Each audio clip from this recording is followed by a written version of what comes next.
12 जनवरी सुबह ठीक 9 बज रहे थे। एस्टोनिया के एयर डिफेंस रडार ऑपरेटरों के लिए दिन बिल्कुल सामान्य तरीके से शुरू हुआ था। बाल्टिक क्षेत्र के आसमान में रोज की तरह कुछ कमर्शियल कार्गो विमान उड़ान भर रहे थे, कुछ यात्री विमान थे और कुछ सैन्य प्रशिक्षण विमान भी थे। सब कुछ परिचित पैटर्न में चल रहा था, ये सब यहाँ रोज होता है। लेकिन अचानक ही रडार स्क्रीन पर ऐसा सिग्नल दिखा जिसने मुहूर्त भर में पूरे कंट्रोल रूम का माहौल थम सा गया। 3 रूसी मिग-21 फाइटर जेट अचानक दक्षिण दिशा की ओर बढ़ने लगे। ट्रांसपॉन्डर बंद थे, इसलिए उन्हें सीधे ट्रैक नहीं किया जा सक रहा था। रेडियो सिग्नल भी बंद थे और कुछ ही मिनटों में वे एस्टोनिया की हवाई सीमा में घुस गए। उनकी ऊंचाई लगभग 30,000 फीट थी और ठीक उसी समय मिग-31 विमानों ने अपना शक्तिशाली जैसलोन एम रडार चालू कर दिया और उसके बाद ही पूरे रडार कंट्रोल रूम में तीव्र उत्तेजना शुरू हो गई, क्योंकि ये रडार नीचे मौजूद सैकड़ों किलोमीटर के दायरे में किसी भी सैन्य हलचल को ट्रैक कर सकता था, किसी भी सैटेलाइट सिग्नल को डिकोड कर सकता था। दरअसल नाटो पहले से ही इन विमानों पर नजर रख रहा था, क्योंकि इस क्षेत्र में नाटो की एयर डिफेंस सिस्टम ऐसे सजाई गई थी कि रूस की कोई भी सैन्य हरकत लगभग तुरंत पकड़ में आ जाती थी। उन्होंने मान लिया था कि ये एक परीक्षण था।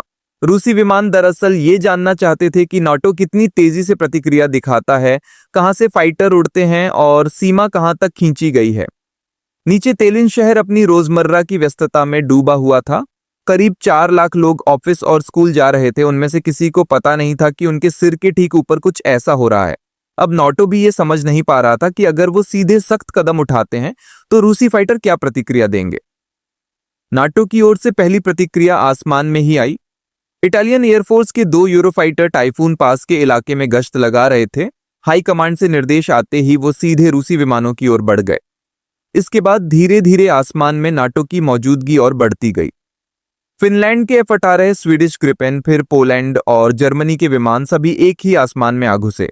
बाहर से देखने पर लग रहा था जैसे नाटो के आसमान में आज कुछ बड़ा होने वाला है।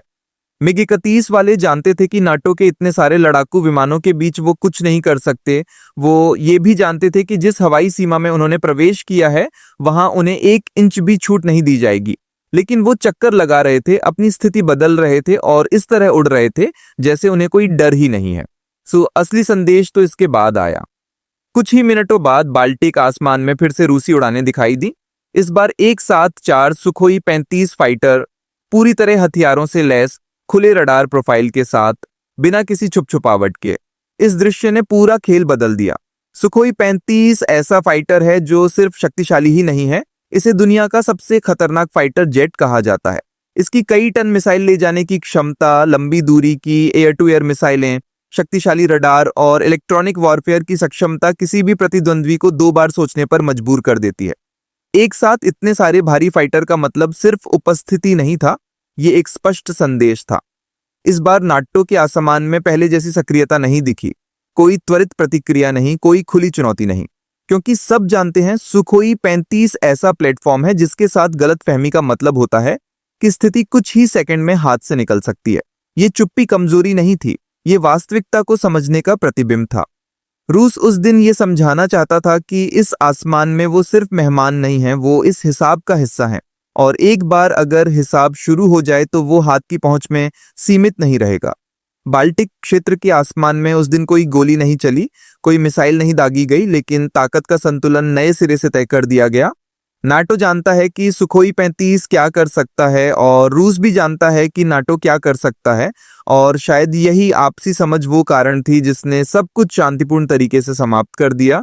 क्योंकि रूस जानता है कभी कभी आसमान में अपना दबदबा दिखाने के लिए युद्ध की जरूरत नहीं होती, सिर्फ उपस्थिति ही काफी होती है।